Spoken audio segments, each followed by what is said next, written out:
कोई कहता है कि आज ही क्यों मारे गए। अब देखिए साहब, वे कितना जिंदा रखना चाहते हैं। मैं भी पूछता हूं आज क्यों मारे गए, मैं तो दूसरी सेकंड मार देना चाहता था, मगर इतना सरल नहीं है। जिन ऊंचाइयों पर ये छुपे हैं, जिस प्रकार की निर्जन जगहों पे 22 दिन तक सीआरपीएफ सेना और जम्मू कश्मीर की पुलिस ड्रोन से भेजे हुए खाना खाकर इतनी कठिन परिस्थिति में इनका पीछा कर कर मारा है, और आप मुहूर्त पूछ रहे हो क्योंकि क्यों नहीं मानना है आज? क्योंकि आज राहुल गांधी का भाषण था। इस तरह से नहीं चलता है मान्यवर। पूरे देश की जनता कांग्रेस पार्टी को देख रही है। इनकी प्रायोरिटी देश की सुरक्षा नहीं है, राजनीति है। उनकी प्रायोरिटी आतंकवाद को समाप्त करना नहीं है, अपनी वोट बैंक है। उनकी प्रायोरिटी हमारी सीमा की सुरक्षा नहीं है, उनका सेक्युलर और अपीसमेंट का पॉलिटिक्स है मान्यवर। मगर हम इससे इत्तेफाक नहीं रखते हैं मान्यवर। आज मैं ऑपरेशन सिंदूर के बारे में भी बताना चाहता हूं।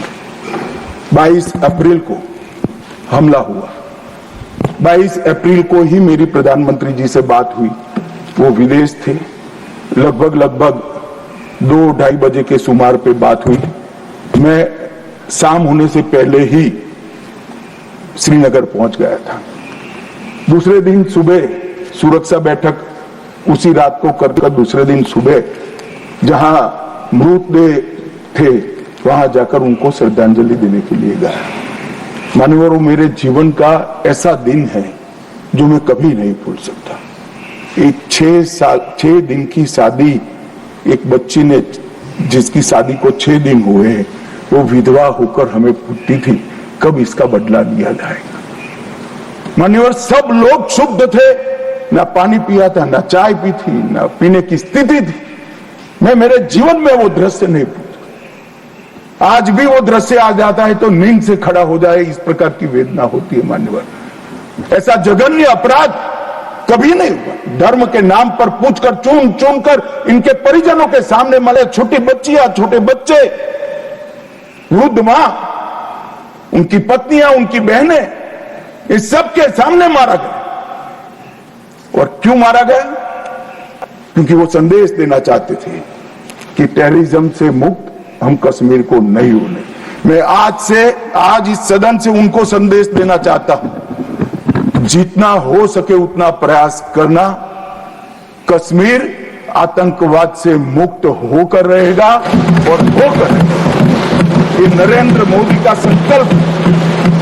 मान्यवर, 23 अप्रैल को, इसके पहले कल भाषण में कहा, वहां पर आज भी बोले, मैं बैठा था, कि 24 अप्रैल को मोदी जी चुनावी सभा करने गए थे। हमारे साथी ने जवाब दिया इनका।